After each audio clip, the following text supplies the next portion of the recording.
Hi అండి, అందరికీ నమస్తే అండి.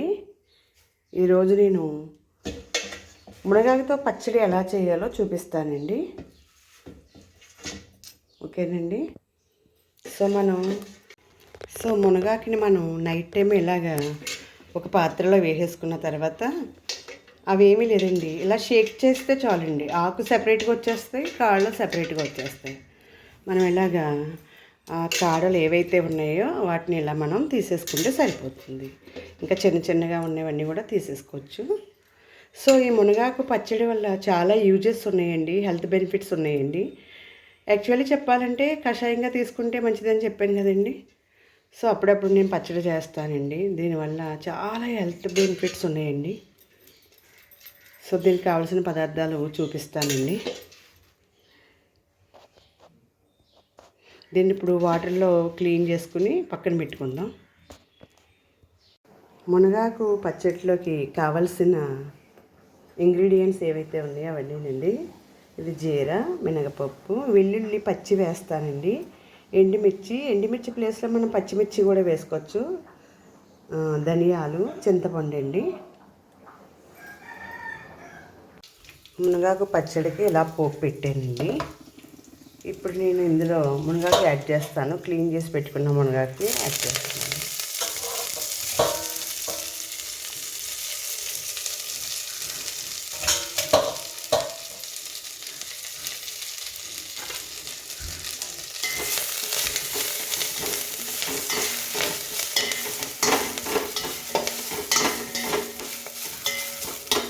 సో దీన్ని 5 minutes మనం క్లోజ్ చేసి మూత పెడదామండి.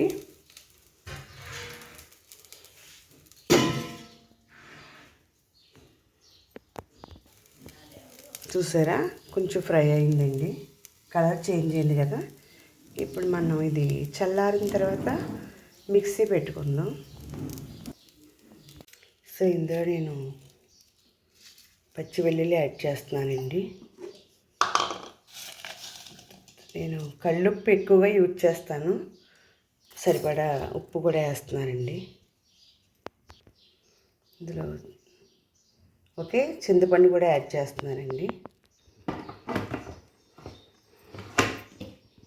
ఇప్పుడు ఇలా ఇది మిక్సీ పడదాం.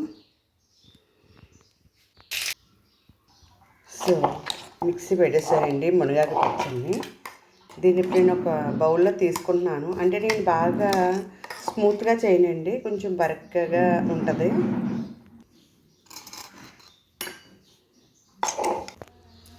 ఓకే అండి, మునగాకు పచ్చడి రెడీ అయిందండి. దీన్ని వేడి వేడి రైస్లో మనకి నువ్వుల నూనె కానీ ఆవు నెయ్యి కానీ వేసుకుని తినచ్చండి. చాలా రుచిగా ఉంటుంది. నెక్స్ట్ ఏంటంటే 3-4 days మనకి నిల్వ ఉంటుందండి. సో ఇంకా చాలా హెల్త్ బెనిఫిట్స్ ఉన్నాయండి. కనీసం వీక్లీ వన్స్ అన్నా చేసుకుని ఇలా తినడం వల్ల మనకి చాలా యూజెస్ ఉన్నాయండి, హెల్త్ యూజెస్ ఉన్నాయి. సో అందరూ కూడా ట్రై చేయండి. కానీ ఎక్కువగా కషాయంగా తీసుకుంటే మనకి మంచి యూజెస్ ఉన్నాయండి. ఓకేనండి, బై అండి. నా వీడియో లైక్ చేయండి, షేర్ చేయండి. ఓకేనండి.